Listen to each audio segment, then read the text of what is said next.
Yes, I'm here at the St Helier site, and I have to say a place where the patients just keep coming. These are patients, many of them who were infected between that Christmas and New Year period, and as if it's hard to describe actually. In April, I came to the Epsom site, and that was bad enough, but today there was something else. It was the staff are so tired, they're so fatigued, they keep going, they're really admirable. I just can't put into words just how amazing they are. But they have been through so much and they can't quite see an end in sight. Now, one thing I should say, there have been some hospitals where they have had real staff shortages, and of course they have that here, but in intensive care they've managed to keep up the nurse-staff ratio to 1:2, should be 1:1, but some hospitals have been as bad as 1:6, one nurse to 6 patients. The other problem they've had, as so many other hospitals have had, is the oxygen supply. They've resolved it now, but there were times when it came perilously close to running out. We were trying to wean down his sedation, but then he was right in the tube, so we've had to go up. So I don't know whether we'll be able to assess them. Yeah, let's do it so we know it's like still dealing with the bacteria. St Helier Hospital in Surrey, the intensive care ward. There are 3 free beds because 3 people died today. There are 6 other patients waiting to be admitted. We're not rationing on the basis of age or any other factor.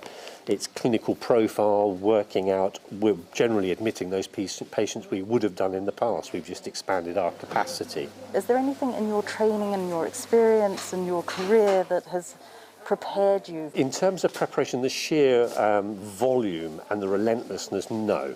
There's been really no preparation for that. It's just hit us and we've just had to get on with it.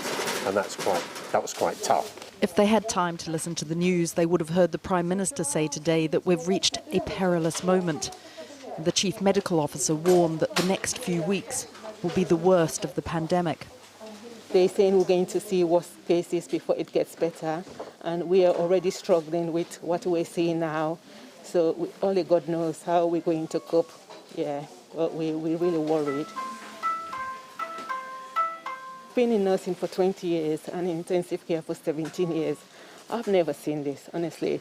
I feel like sometimes I'm in a war zone. And the casualties are getting younger.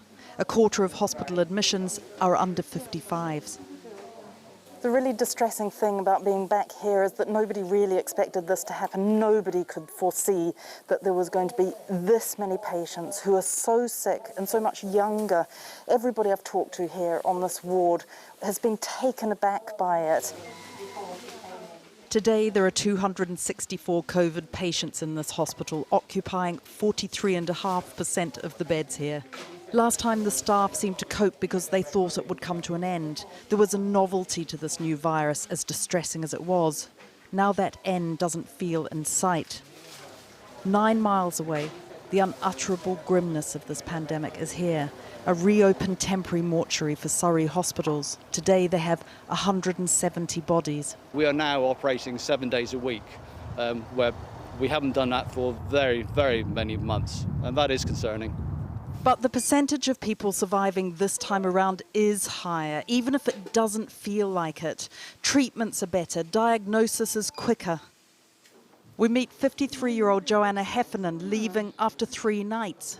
I came in with excruciating headaches, extremely high blood pressure, which was off the roof.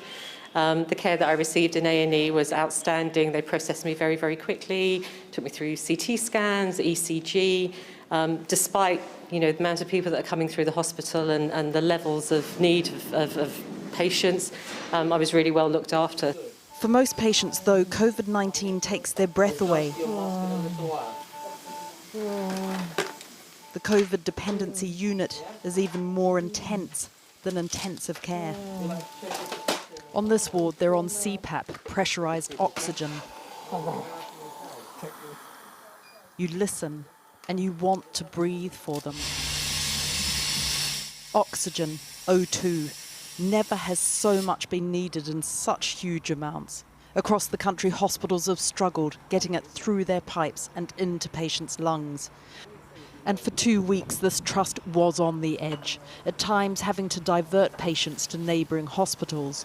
What was designed for 50 patients now needed to serve 120. This was a temporary solution. In here is one of the many mitigations we put in place to increase oxygen supply. Every 3 hours, we were getting through one bank of cylinders. So we had to have a team here 24 hours a day, 7 days a week, changing over the cylinders every 3 hours to ensure the supply kept going. And that's why there are so many cylinders out there, because we needed 60 a day. The 2 weeks between Boxing Day and last Thursday, probably the most challenging I've ever had as a chief executive, knowing how close we were nearly all the time to the whole oxygen system failing. And that would have had very severe consequences for the patients on oxygen. It is the signature of this pandemic, the sight of a chest as the patient gasps for air, a person somewhere behind that mask, and a hand reaching to soothe.